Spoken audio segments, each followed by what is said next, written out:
How stable is your majority block? May mga nagpaalam na po ba sa inyong lilipat sa kabila?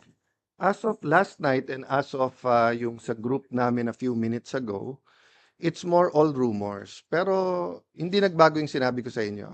There were meetings that took place, calls from both sides.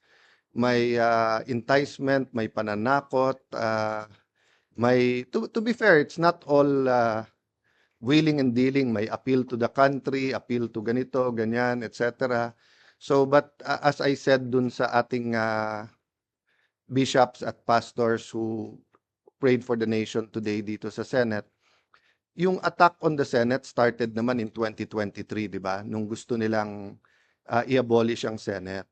And I really believe that the events in the last few months was also intentional na ma-weaken ang Senate because bubuhayin yung constitutional change, except this time around, regional Senate ang gusto nila.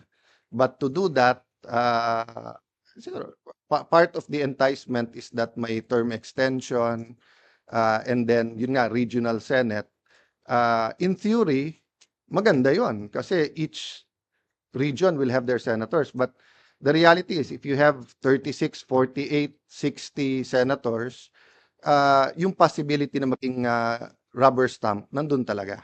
'Di ba? So at this time of crisis, I don't take it against anyone of thinking about political reforms, whether maganda yung motibo o hindi. Pero naghihirap ang tao eh. So whether you talk about electricity, agriculture, prices of gamot, prices of rice, dun muna sana.